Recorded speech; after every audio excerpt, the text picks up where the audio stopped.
नमस्कार दोस्तों, मैं राहुल सिंह स्वागत करता हूं अनस्टॉपेबल 20 के स्टडी चैनल में। और आज हम लेके आए मेंसुरेशन पार्ट 5।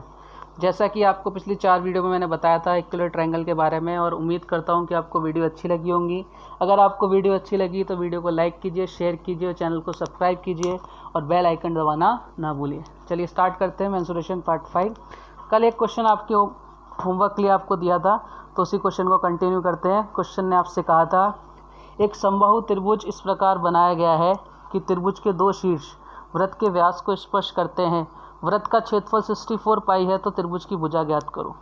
एक इक्विलेटरल ट्रायंगल है, वो इस प्रकार ड्रॉ किया गया है कि उसके जो वर्टेक्स हैं, दो वर्टेक्स आपका जो सर्कल है उसके डायमीटर को टच करते हैं। आपको सर्कल का एरिया दे रखा है 64 पाई, और आपसे पूछ रहा है त्रिभुज की साइड ज्ञात करो, यानी इक्विलेटरल ट्रायंगल की साइड ज्ञात करो।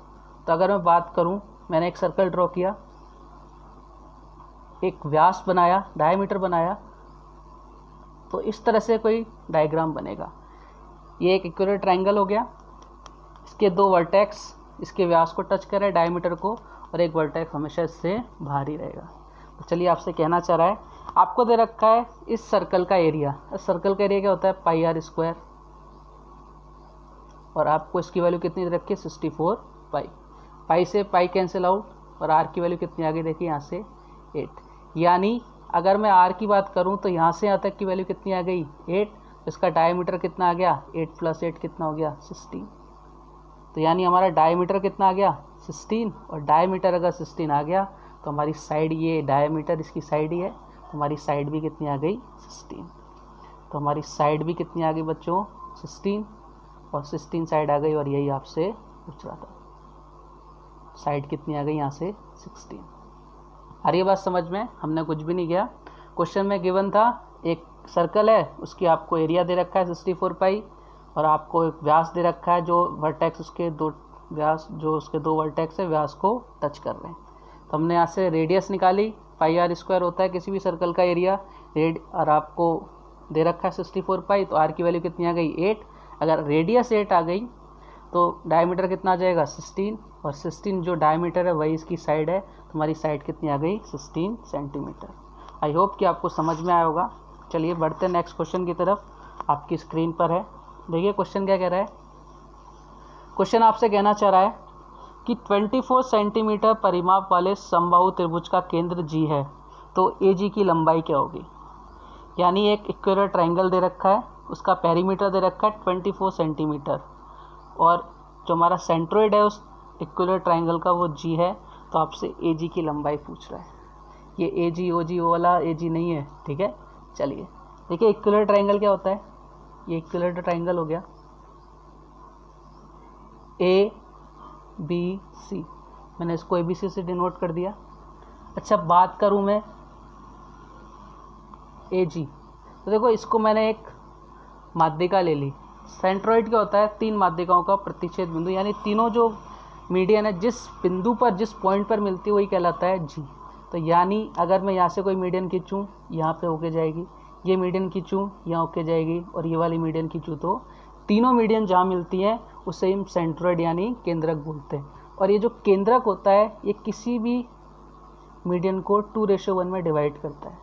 तो यानी अगर इसको मैं जी मानूँ तो ये वाला पार्ट कितना होगा? 2, और ये वाला पार्ट कितना होगा? 1। तो आपसे लंबाई किसकी पूछ रहा है? ए जी की। अच्छा मैंने आपको बताया था इक्विलेटरल ट्रायंगल में median, angle bisector, altitude, height, ये सारी चीज़ें एक ही होती हैं, ठीक है। तो आपको दे रखा है इसका पेरीमीटर 24 सेंटीमीटर। अब जैसे ही आपको पेरीमीटर 24 सेंटीमीटर दे रखा है तो आपका दिमाग में क्लिक करना चाहिए, हमारा पेरीमीटर कितना होता है? 6, हमें गिवन कितना है? 24। कितने टाइम्स है? 4 टाइम्स। यानी आपका जो स्केलिंग फैक्टर आ गया बच्चों, कितना आ गया? 4। स्केलिंग फैक्टर कितना आ गया? 4। और जैसा कि मैंने अभी आपको बताया था, हाइट भी यही होगी, एल्टीट्यूड भी यही होगा, मीडियन भी यही होगी, तो सारी चीज़ें यही होनी है। तो अल्टीमेटली हमें मालूम है हाइट कितनी होती है इक्विलेटरल ट्रायंगल की? √3। स्केलिंग फैक्टर कितना आ गया? 4। तो हमारी हाइट कितनी हो जाएगी? √4 × √3। यानी मीडियन भी कितनी हो जाएगी मेरे पास? मीडियन हो जाएगी बच्चों 4 √3। क्योंकि ये जो हमारी हाइट होती है बच्चों को कितनी होती है, √3। अब मैं आपको हर चीज़ समझा चुका हूँ, तो अपन थोड़ा फास्ट कैलकुलेशन करना सीख रहे हैं और आप इस क्वेश्चन को बिना पेन कॉपी के भी सॉल्व कर सकते हो। क्लियर? चलिए आगे बढ़ें। तो मीडियन कितनी आ गई हमारे पास, 4√3। अब ये मीडियन कौन सी है, AD, यानी AD की लंबाई कितनी आ गई मेरे पास, ये AD है। AD की लंबाई कितनी आ गई मेरे पास, 4√3। जी इसका सेंट्रोइड है, मैंने आपको बताया था सेंट्रोइड किस पार्ट में डिवाइड करता है किसी मीडियन को, 2:1 में। तो यानी जो भी इसकी मीडियन है उसका 2 पार्ट इधर आएगा और 1 पार्ट इधर आएगा। तो अपन AG की लंबाई अगर अपन निकालना चाहें तो अब ईजिली निकाल सकते हैं। टोटल लंबाई कितनी है AD की, 4√3, यही है। अच्छा, टोटल रेशो का सम कितना है, 3, और हमें किसके पूछना है, AG, और AG का रेशो कितना है, 2। तो अगर मैं √3 से डिवाइड करूंगा तो देखो नीचे √3 बचेगा और 2 × 4 कितना हो जाएगा, 8। तो हमारा आंसर कितना आ जाएगा, 8/√3। बहुत ही सिंपल, एकदम सिंपल। क्लियर? आशा करता हूँ आपको समझ में आ रहा होगा बिल्कुल अच्छे से। चलिए आगे बढ़ें। इसी के साथ एक बार फिर देखना चाहेंगे आप क्वेश्चन को। चलिए एक बार फिर नज़र घुमा लेते हैं। क्वेश्चन आपसे क्या कहना चाह रहा है, क्वेश्चन आपसे कहना चाह रहा है बच्चों की कोई एक ट्राइंगल है ABC और उसकी जो आपको पेरीमीटर दे रखा है 24 सेंटीमीटर दे रखा है और आपसे दे रखा है G उसका सेंट्रोइड है यानी केंद्रक है, और आपसे पूछना चाह रहा है AG की लंबाई। तो जो भी सेंट्रोइड होता है वो किसी भी मीडियन को यानी माध्यिका को 2:1 में डिवाइड करता है। तो मेरे को आपको पता है कि किसी भी इक्विलेटरल ट्राइंगल की median, height, altitude, angle bisector सारे के सारे एक ही होते हैं। और मुझे गिवन है पेरीमीटर 24 है, लेकिन होता कितना है हमारा 6 से 24 स्केलिंग फैक्टर कितना आ गया, 4, यानी स्केलिंग फैक्टर 4 आ गया तो हाइट भी कितने टाइम्स हो जाएगी, 4 टाइम्स हो जाएगी। एक्चुअल में हाइट कितनी होती है इक्विलेटरल ट्राइंगल की, √3, तो 4 टाइम्स हो गई तो कितनी हो गई, 4√3। यही इसकी मीडियन है, तो मीडियन भी कितनी हो गई, 4√3। और मीडियन को हमने क्या नाम दिया है, AD, यानी AD की लंबाई कितनी आ गई, 4√3। अब आपसे AG की लंबाई पूछ रहा है, तो AG की लंबाई निकालने के लिए आपको क्या करना पड़ेगा, टोटल रेशो कितना है, 3, तो टोटल AD की लंबाई कितनी है, 4√3, रेशो कितना है टोटल, 3, और AG की लंबाई आपसे पूछ रहा है तो AG की रेशो कितना है, 2। इधर √3 का डिवाइड √3 में दूंगा, नीचे √3 बचेगा और 2 × 4 कितना हो गया, 8। तो आपका आंसर कितना आ गया, 8√3। चलिए आगे बढ़े। नेक्स्ट क्वेश्चन जो आपकी स्क्रीन पर है, देखिए आपसे क्वेश्चन क्या कहना चाह रहा है, बहुत ही अच्छा क्वेश्चन और बहुत अच्छा लेवल का क्वेश्चन है, ठीक है। ट्राई करना एक बार क्वेश्चन सॉल्व करने की। PQR एक समबाहु त्रिभुज है जिसकी भुजा 12 सेंटीमीटर है। S और T क्रमशः PQ और PR के सेंटर पॉइंट यानी मिड पॉइंट है। तो आपसे पूछ रहा है छायांकित यानी शेडेड रीजन का एरिया फाइंड आउट करो। PQR है एक इक्विलेटरल ट्राइंगल, इसकी साइड कितनी है, 12 सेंटीमीटर। S और T PQ और PR के क्या है, मिड पॉइंट है। तो आपसे पूछ रहा है शेडेड रीजन ज्ञात करो। सबसे पहले डायग्राम की अगर बात करूँ मैं, देखो ये डायग्राम है, ये है PQR, PQ and then R। आपको बोल रहा है S और T, यहाँ पे कहीं S है और यहाँ पे कहीं T है। S और T मिड पॉइंट है। अच्छा, अगर मैं इसको ऐसे मिला दूँ तो एक बार देखना क्या बन रहा है। ये मैंने इसको मिला दिया और ऐसे ही मैंने इसको भी मिला दिया। अच्छा, अगर ये इसके मिड पॉइंट है तो ये मीडियन होगी या नहीं होगी, यानी RS क्या है, एक मीडियन है। इसी तरह से QT भी क्या है, एक मीडियन है। अगर ये सब मीडियन है तो अगर दो मीडियन एक जगह मिल रहे हैं इक्विलेटरल ट्राइंगल में तो तीसरी मीडियन भी वही मिलेगी। तो यानी अगर मैं एक लाइन और खींच दूँ इधर से, तो देखो अगर इसको मैं टोटल यहाँ तक लेके जाऊँ तो ये भी एक मीडियन बनेगी। और जहाँ 3 मीडियन बनती हैं वो क्या कहलाता है, एक सेंट्रोइड कहलाता है। और सेंट्रोइड क्या होता है, G, यानी इसको 3 बराबर भागों में बांटता है। एक बार आप पॉज करके इस क्वेश्चन को सॉल्व कीजिए, बहुत शानदार क्वेश्चन है और हम इसको विद इन सेकेंड में सॉल्व करना आपको सिखाएंगे। ट्राई कीजिए वीडियो को पॉज करके। चलिए आगे बढ़े। देखिए मैंने आपको क्या बोला, ये क्या हो गया, इसका सेंट्रोइड हो गया यानी केंद्रक हो गया। अब जो केंद्रक होता है ना बच्चों, वो किसी भी ट्राइंगल को 3 बराबर भागों में डिवाइड करता है। देखो पहला पार्ट कौन सा हो गया, ये वाला, ये पूरा पहला पार्ट हो गया। ये वाला क्या हो गया, सेकंड पार्ट हो गया। और ये वाला पार्ट क्या हो गया, थर्ड हो गया। और आपसे पूछ क्या रहा है, आपको दे रखा है शेडेड रीजन का एरिया फाइंड आउट करो। ये शेडेड रीजन है, इसका आपसे क्या पूछ रहा है, इसका एरिया फाइंड आउट करने की कह रहा है आपसे। अब देखो कितना सिंपल हो गया है क्वेश्चन, कितना कॉम्प्लिकेटेड क्वेश्चन हमने कितना सिंपल वे में सॉल्व कर दिया। सॉल्व हो गया उंगलियों पे, कुछ बचा ही नहीं है। देखो कोई भी सेंट्रॉइड होता है, केंद्रक होता है, वो किसी भी इक्विलेटरल ट्रायंगल को या किसी भी ट्रायंगल को 3 बराबर भागों में क्या करता है, डिवाइड करता है। तो एक पार्ट तो ये हो गया, एक पार्ट ये हो गया और एक पार्ट ये हो गया। अब बात करो, देखो एक इक्विलेटरल ट्रायंगल है, उसके 3 बराबर पार्ट हो गए। तो जब आपको किसी भी चीज़ को 3 बराबर भागों में बांटना होता है तो आप किसका डिवाइड दोगे, 3 का। किस में दोगे, पूरे होल में। जो आपके पास डाटा है उसमें किसका डिवाइड दोगे, 3 का। अगर मैं इस पूरे ट्रायंगल का एरिया निकाल के 3 का डिवाइड कर दूं तो मेरे पास ये शेडेड रीजन का एरिया आएगा कि नहीं आएगा, बिल्कुल आएगा। अच्छा आपको साइड कितनी दे रखी है, आपको साइड दे रखी है बच्चों 12 सेंटीमीटर। साइड कितनी दे रखी है, 12 सेंटीमीटर। हमारी वाली साइड कितनी होती है, 2 से 12 कितना स्केलिंग फैक्टर हो रहा है मेरे पास, 6। यानी स्केलिंग फैक्टर कितना आ गया, 6 आ गया। अगर स्केलिंग फैक्टर 6 आ गया तो एरिया कितना होगा, बताओ फटाफट। एरिया कितना हो जाएगा, जब भी एरिया निकालते हैं तो स्केलिंग फैक्टर का स्क्वायर होता है। 6 का स्क्वायर कितना आ गया, 36 और √3 हमारे साथ आना ही आना होता है। यानी एरिया कितना आ गया इस पूरे इक्विलेटरल ट्रायंगल का, 36√3। कितना सिंपल है, एकदम सिंपल है। क्वेश्चन को एकदम तोड़ के रख दिया अपन ने, है ना, बिल्कुल। आपको कहीं कुछ एफर्ट करने की ज़रूरत नहीं है इसमें। अब तो आपका इक्विलेटरल ट्रायंगल का जो एरिया है वो टोटल का कितना आ गया, 36√3।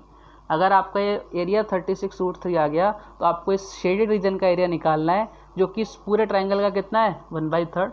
सिंपल सी बात है, इसमें 1/3 का डिवाइड कर दो तो 36√3 में 1 यानी √3 का डिवाइड 3 का डिवाइड करेंगे तो कितना आ जाएगा यहाँ से, 12√3। कितना सिंपल क्वेश्चन है, कितना सिंपल हो गया है क्वेश्चन। आज से पहले अगर आप इस क्वेश्चन को करते तो आपको थोड़ा टाइम लगता और हमारे पास टाइम नहीं होता।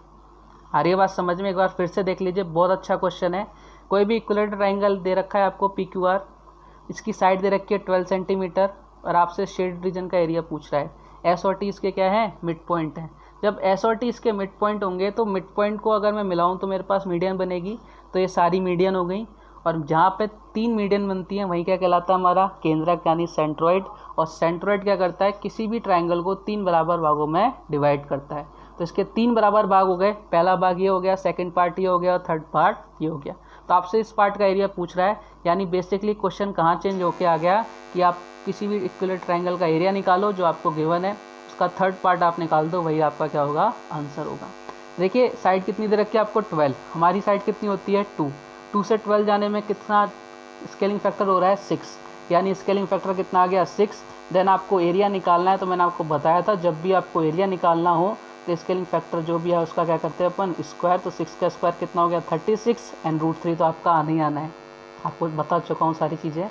तो हमारे टोटल जो एरिया आ गया इक्विलेटरल ट्रायंगल का हो गया 36√3 और आपको इसका थर्ड पार्ट निकालना है। तो 3 का डिवाइड लगा दिया, तो 3 का डिवाइड लगाया तो मेरे पास इस शेडेड रीजन का एरिया कितना आ गया, 12√3। क्लियर है, आगे बढ़ें। बहुत अच्छा क्वेश्चन था। चलिए आगे जो क्वेश्चन आपकी स्क्रीन पर है नेक्स्ट, देखिए क्या कहना चाह रहा है।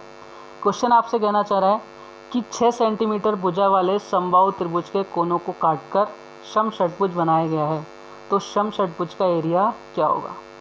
यानी एक 6 सेंटीमीटर का इक्विलेटरल ट्रायंगल है, उसके कोनों को काटा गया है। एक समषटभुज, समषटभुज बोले तो हेक्सागन, एक हेक्सागन बनाया गया है और आपसे पूछ रहा है हेक्सागन का एरिया क्या होगा। देखिए बहुत, ये भी क्वेश्चन एग्जाम में आए हुए हैं। अब देखिए मैं जितने भी क्वेश्चन आपको करा रहा हूँ वो सारे क्वेश्चन आपके SSC एग्जाम में आए हुए हैं, ठीक है ना, प्री और मेंस में। उठा के देख लेना बुक। क्वेश्चन आपसे कह रहा है इसकी साइड कितनी है, 6 सेंटीमीटर। अब इसको मैंने काट दिया कोनों को। अब कोनों को मैंने काट दिया तो देखो ये टोटल 6 है, तो ये कितनी होगी, 2।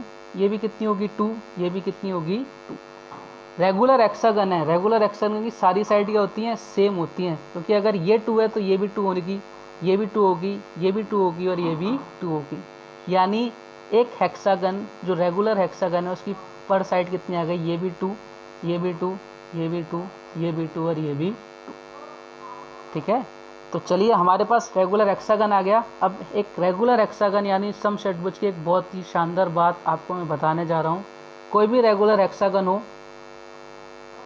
अगर आप उसको इस तरह से मिलाओ, यानी उसकी साइड्स को इस तरह से यानी कॉर्नर टू कॉर्नर अगर आप उसको मिलाओगे तो आपके पास 6 इक्विलेटरल ट्रायंगल बनेंगे। ये बात बहुत इंपॉर्टेंट है, आगे बहुत काम आएगी।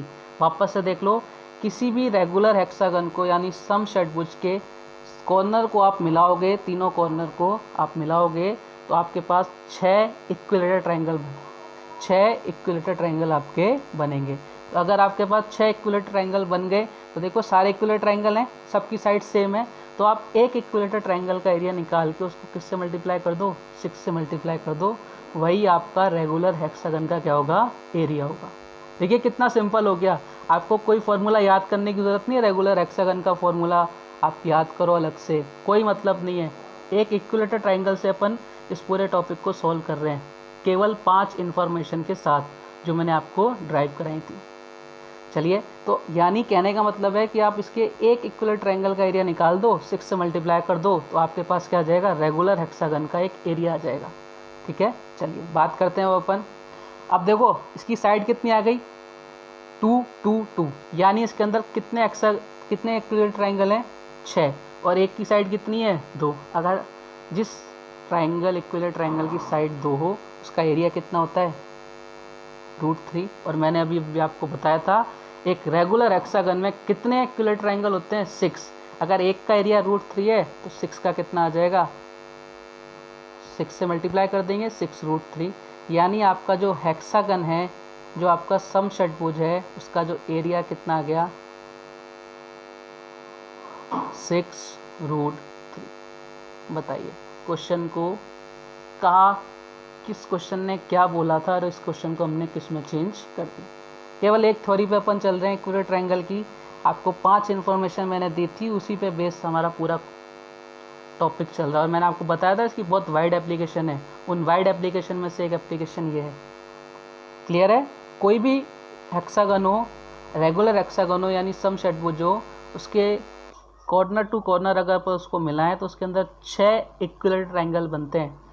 तो अगर आप किसी एक इक्विलेटरल ट्रायंगल का एरिया निकाल दो और उसको 6 से मल्टीप्लाई कर दो तो हमारे पास हेक्सागन का भी एरिया आ जाता है।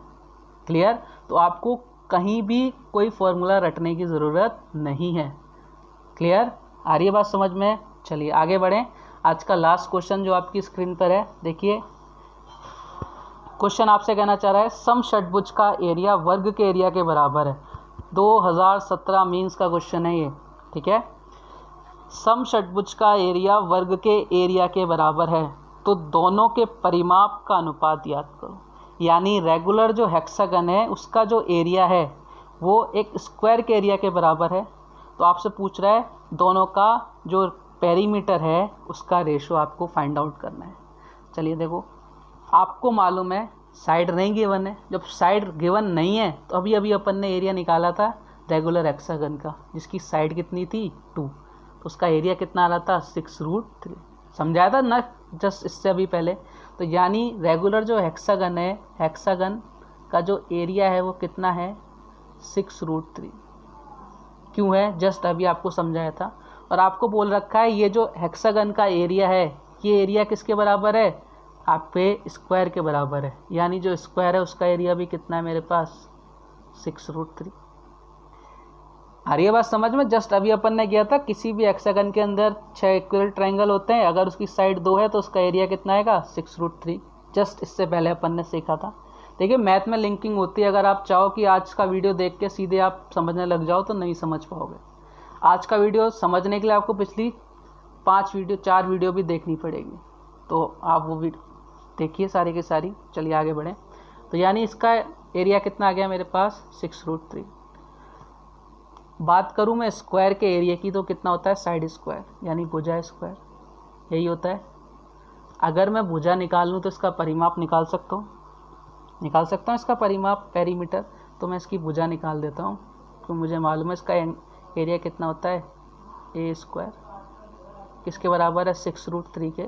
अगर मैं ए की वैल्यू निकालूँ यानी भुजा निकालूँ तो कितना आ जाएगा 6 और पूरा √3। ठीक है ना। चलिए यही चीज़ है, आगे बढ़ें। तो हमारे पास साइड आ गई इसकी।